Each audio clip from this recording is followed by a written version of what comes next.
ब्रह्मा जी के मानस पुत्र के रूप में। आज उन्हीं की कृपा है जो हम सब श्रीमद् भागवत कथा रस का रसास्वादन करते हैं। नहीं बताना, मौन है तुम्हारा। महाराज जी कहा करते कि भोले बाबा तुरंत पूछे क्यों नारद जी आए थे क्या?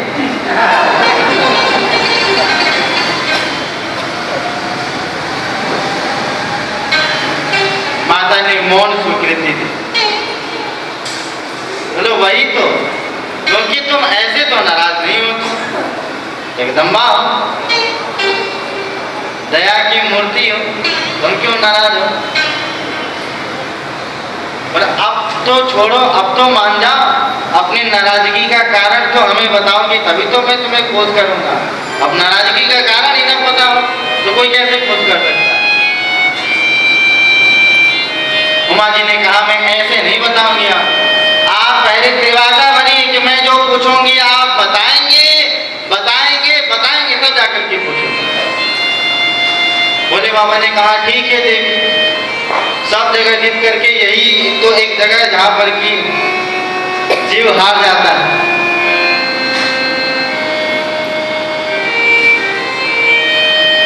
अभी बाबू सरकार के यहाँ जाने का अवसर मिला था, वहां पर यही घटना, बिल्कुल यही घटना है।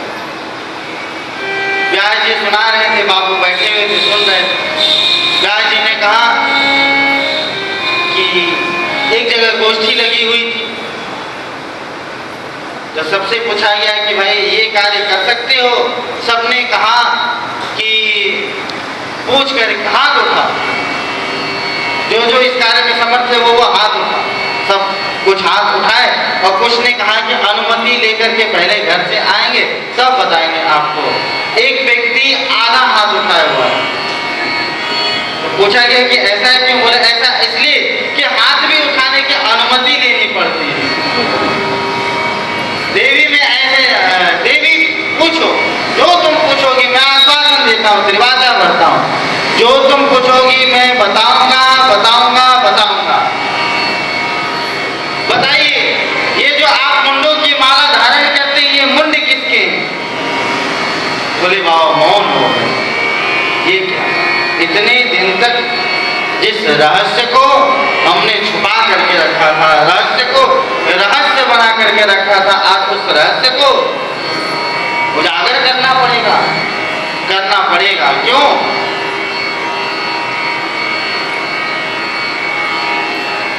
क्योंकि नारद जी वही कार्य करते हैं जिस कार्य में प्रभु की इच्छा हो। ऋषि नारद, गोस्वामी तुलसीदास जी कहते हैं ऋषि हैं, मननशील हैं। ऋषि नारद हरि भगति सयान। ऐसा भी नहीं कि भक्ति के बाढ़ में बह जाए, नहीं, सावधान है भक्ति के बाढ़ में, भगति सयान संभले हुए हैं। ऐसा नहीं कि ऐसी बाढ़ में बह गए माना एकदम न दुनिया से लेना, जब संत ही नहीं लेंगे दुनिया को, न देंगे न लेंगे तो जीव का कल्याण कैसे होगा, जगत का कल्याण कैसे होगा? देवी सुनो सुनो देवी, मस्तक अधिकांश यामे आपके। देवी ये जिन मुंडों को हमने धारण किया है इसमें अधिकाधिक मुंड तुम्हारे। क्या मैं इतनी बार मरी, इतनी बार मैं अपने शरीर को त्याग की और आप 10 के 10 बने हुए। मुझे इतनी बार मुझे प्राणों का परित्याग करना पड़ा।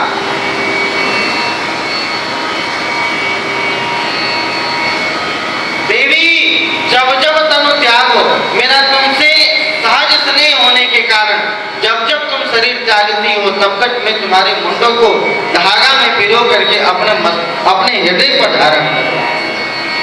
ये मुंड माँ उमा के हैं, पार्वती के पूर्व जन्मों के। कुछ मस्तक इसमें मुंड भोलेनाथ के भक्तों के। भोलेनाथ आज मुझे वो रहस्य बताइए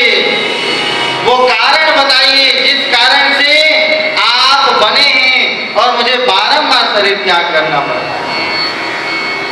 भोलेनाथ ऐसा कोई क्यों नहीं उपाय करते हैं जिसके कारण कि मैं सदा सर्वदा आपकी बनी रहूं, मुझे शरीर त्यागना न पड़े। देवी उसका एकमात्र उपाय है कथा। कौन सी कथा? बोले अमर कथा। यही अमर कथा, यही श्रीमद् भागवत कथा ही अमर कथा है, जिसको कि अमरनाथ में भगवान भोलेनाथ ने पार्वती जी को सुनाया।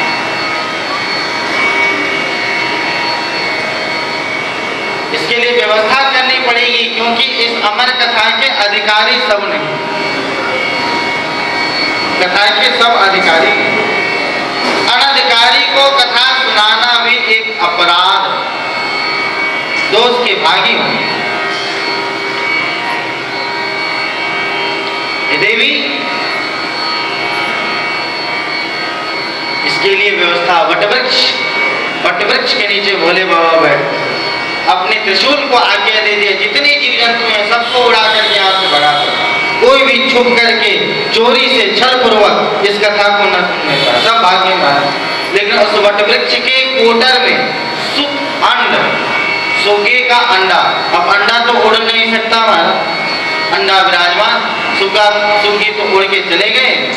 और इधर भोले बाबा से पार्वती जी ने कहा, हे स्वामी अब कोई भी नहीं रहा, अब आप कथा प्रारंभ करें। तब भोले बाबा कथा प्रारंभ किए। कहते अमर कथा शिव शंकर भोले दानी, ओंकारी भरे मैया पार्वती। शिव शंकर भोले दानी, ओंकारी भरे माता पार्वती। कहते अमर कथा शिव शंकर भोले दानी, ओंकारी भरे मैया पार्वती। अमर कथा शिव शंकर भोले दानी, ओंकारी भरे मैया पार्वती। कथा प्रारंभ हुई महाराज। अभी चरित्र, भगवान के चरित्र का श्रवण करते करते पार्वती जी मौन हो, इन्हें समाधि लग गई। कछुक देर तक पार्वती सुन सकी कथा निरुपाधी, देर तक पार्वती सुन सकी कथा निरुपाधी। माय प्रसंग सुरंग उमा की लग गई भाव समाधि, उमा की लग गई भाव समाधि। अब तो भरे हुकारी रख के सावधानी, हुकारी भरे मैया पार्वती। भरे हुकारी रख के सावधानी, हुकारी भरे मैया पार्वती। जहाँ एक श्रोता हो वहाँ तो हुंकारी जरूरी है, और जहाँ बहुत सारे श्रोता हो और सब एक साथ करने लग जाए तो शब्द ढक जाएंगे, शब्द ढक जाएंगे। पार्वती चुप हो गई पाके परमानंद, हरे कारी कौन अब कथा हो ये नहीं बंद। बोले शिव तुम नहीं। पार्वती जी मौन हो गए, समाधि लग गए। और इधर जब पार्वती जी समाधि लग गई पार्वती जी की, तब तक महाराज वो अंडा, सुगे का अंडा कथा रूपी रस को प्राप्त करके अब तो महाराज वो अंडा अब प्रचंडा हो गया, बढ़कर तुष्टि पुष्टि को प्राप्त करके। अब महाराज अब कहीं भोले बाबा की ये कथा कहीं विश्राम को ना प्राप्त कर ले, अब पार्वती जी की जगह स्वयं हुंकारी भरने लगा। पार्वती चुप हो गई पाके परमानंद, हरे कारी कौन अब कथा हो ये नहीं बंद। बोले शिव तुम नहीं सुनी, भई समाधि बस मौन, घट के इतनी देर तक भर्यो कारी कौन।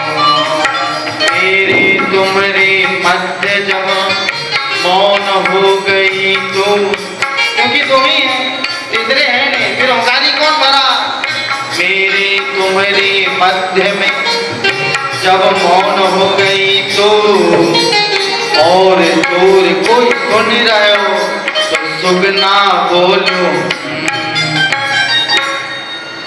चोर की चोरी पकड़ी गई, क्योंकि सुगे ने सोचा कि ये भी कथा ही है, कोई कथा का प्रसंग चल रहा हो। तो भोले बाबा पूछे कि लगता है कि हमारे तुम्हारे बीच में कोई चोर चोरी पूर्वक कथा सुन रहा है। तो सुगना बोलियो पकड़ो। भोले बाबा महाराज तुरंत त्रिशूल लेकर के दौड़ पड़े सुगे को मारने के लिए।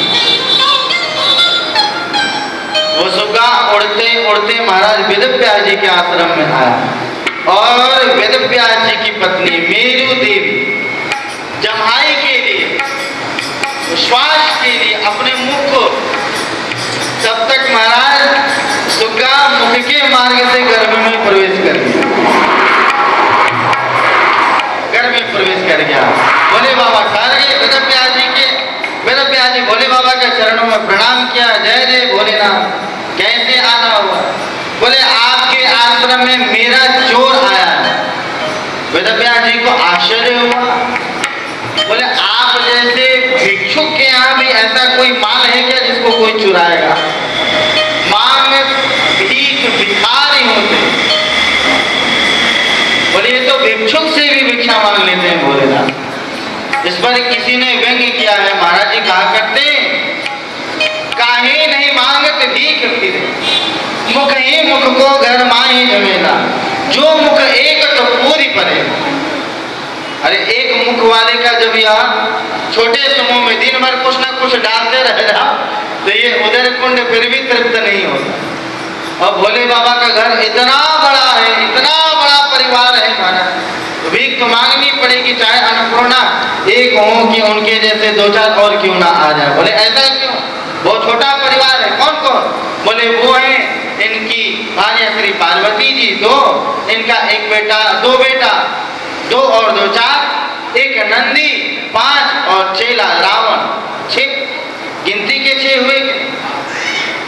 और इनके पिताजी को भी साथ में रख लें, ब्रह्मा जी 7 हुए महाराज, गिनती के 7 हुए। अब इनके मुख गिनती कीजिए महाराज। चतुरानन बाप, 4 मुंह वाले पिताश्री। आज के समय में बेटा लोगों की आफत हो गई है, एक की पूर्ति नहीं कर पाते। अगर कोई वस्तु चुराया हो तो आपके संकल्प करने की वस्तु देरी है। संकल्प करो, वस्तु सामने आ जाए। क्या चुराया चोर? भोले बाबा ने कहा आपने चोरी चोरी अमर कथा सुन रखी है, मैं उसे नहीं छोड़ूंगा। वेदव्यास जी हंसे, बोले भोलेनाथ आप सचमुच के भोले। तो वो कैसे? बोले जब वो अमर कथा सुन ही लिया तो वो मरेगा कैसे? कदाचित आप भगवान है, कर्तुम अकर्तुम अन्यथा कर्तुम समर्थ ईश्वर। आप कहें कि मैं भगवान हूं, मैं चाहूं तो मार सकता हूं, आप मार दोगे, मर भी जाएगा वो, लेकिन इससे तो अमर कथा की महिमा मिट जाएगी, खत्म हो जाएगी। फिर अमर कथा को कोई अमर कथा थोड़ी कहे। हनुमान जी की तरह जो न ब्रह्मसर मानव महिमा मिटाई अपार, मानना ही है भले क्षण भर के लिए से। बोले बाबा सचमुच भोलेनाथ। पहले तो ये आती हरि कृपा जाहि पर होई पाँव धरे यही मार्ग। कथा के मार्ग में वही व्यक्ति अपने कदम को रखेगा जिस पर भगवान की असीम कृपा हो। बोले बाबा ध्यान लगा करके देखिए कि आखिर वो सुनने वाला है कौन। बोले बाबा ध्यान लगाए, देखिए क्या देखा? बोले गोलोक के श्री राधा रानी की क्रीड़ा सुखे। जिस सुखे से, जिस तोते से श्री राधा रानी क्रीड़ा करती, क्या देखा भोले बाबा ने? देखा कि श्री राधा रानी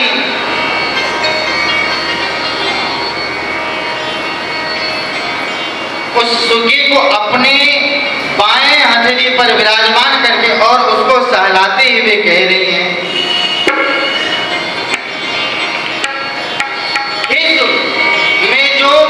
पढ़ा रही हूँ वही पढ़। सुगे में ही गुण होता है, इसको जो पढ़ाया जाए वही बोलता है। कैसेट की तरह रील में जो भर दिया जाए वही कैसेट बनता है, वही ध्वनि सुनाई पड़ती है। वैसे सुगी में भी ये गुण होता है। श्री राधा रानी आज पढ़ा रही है उस सुख सावक को। क्या पढ़ा रही है? कन्हैया कन्हैया पुकारा करेंगे, कन्हैया पुकारा करेंगे, लताओं में ब्रज की गुजारा करेंगे, लताओं में ब्रज की गुजारा करेंगे, कहीं तो मिलेंगे वो बागे बिहारी, कहीं तो मिलेंगे वो बागे बिहारी, कहीं में चरण चित लगाया करेंगे, कहीं में चरण चित लगाया करेंगे। सारे से श्याम सुंदर ने उस सुख सावक को बुलाया।